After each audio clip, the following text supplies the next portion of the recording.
So what are some of the ways you can work with your crystal?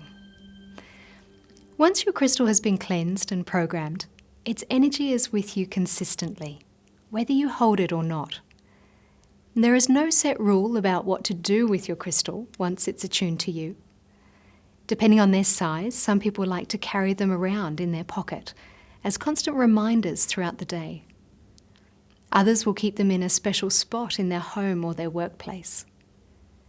My suggestion is to keep them in a place where you will see and appreciate them every day. When they're in your field of focus, you're engaging the universal law of what you focus on is what you get. They become triggers or reminders about what you are wanting to draw into your life. So when you see them every day, they are constant reminders of what you are consciously creating. You can also wear crystals as jewellery, so they're close to your skin all the time. And in this way, they are working within your energy field, filling you with all the resources you need throughout the day. It's said that when you conduct a ritual, you are forming a new belief.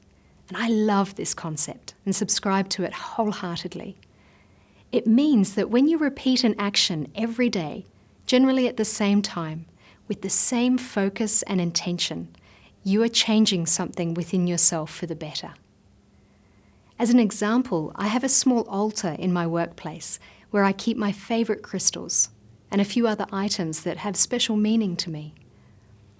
I have 6 of my crystals on my altar, programmed according to my values, and I handle them every day as I light my candle, reflecting on what those top 6 values represent to me and how I can meet them that day.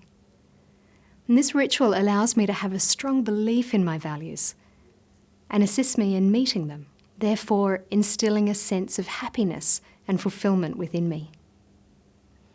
Having crystals in your environment automatically invites a sense of peace and well-being into your space.